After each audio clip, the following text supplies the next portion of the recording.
let me follow the syllabus family so that you will know I am ending my homily.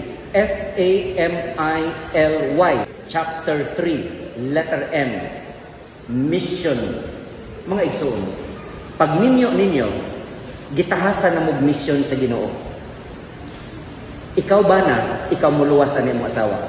Ikaw asawa, ikaw muluwasan mo bana. Kamong duha, may muluwas sa inyong mga anak. Kamong mga anak, may muluwas sa inyong mga ginikanan. Usa ka adlaw ni anak, dunay asawa nga buot mo biya. Sibat, lakaw. Pagabot sa unahan, nibalik. Gipangutanas bana, ug nganong nibalik ka? Tubag ang asawa, dong, nakahuna-huna ko, ang akong misyon ang pagluwas kanimo. Kung wala ka, kinsa na may muluwas nimo? Uy, na-touch ang bahana, uy. Na-touch. Nagigakos kisagbay mo.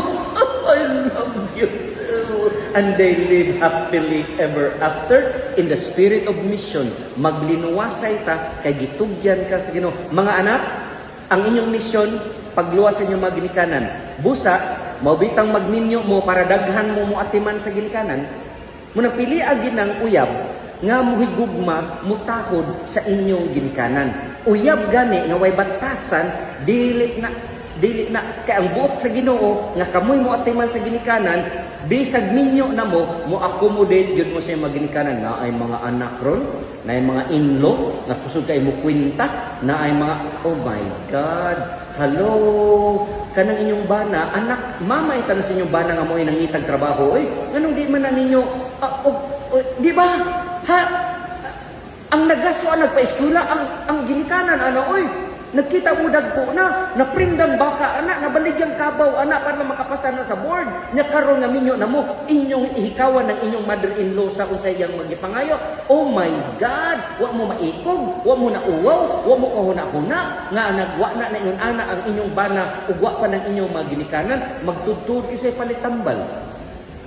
Unya, inigamatay, kusog kay mo nga ab, kanang kusog kay mo nga ab sa haya, munay way tap, way ambag. Magyaw-yaw papalitog gatas at man na mamawi inig ka ng kamatay kay magkonsensya naman na aron di mo dagko kay ngaab inig kamatay yung ginikanan hala karon sige pakita inyong gugma kay kanang inyong gugma diha inig bilar wa gyud nay kanang meaning kun wa na inyo gipakita samtang masakiton pa mission mga bata mga ginikanan mao manggani nga pasabta gina inyong mga anak nga dong day na ganay manguyab dadas balay. Ayaw bawali og panguyab niyo. Di naman jud mo likay. Nga naman, kung mo magsunod-sunod ang mga bata, ang mga bata sayo na makauyab tungod anang text. So may pa inyo na lang gayran. Na naman na ipausa pa man na. Kay inyong ayo panguyab di magtago-tago hinuon na. Di na hinuon na. May paingon nga kanang bata pa na kanang moabot ganing panahon simba ko na nga makauyab na ka, dad diri sa balay ha. Okay ra niya mo, kay mana tatol sa house. Sayo ka sa mana sayo pa para ma-brainwash ka. Okay ra gyud kay mas may nada doon para makita nimo how the other one will relate to you, how respectful, what kind of family, and you can guide. In the end, magtinumanay mo sa inyong misyon, nga anak mo luwas sa ginikanan, nag-guide mo luwas sa anak, ang banag asawa, naglinuwas sa kagalingon, mission, letter M.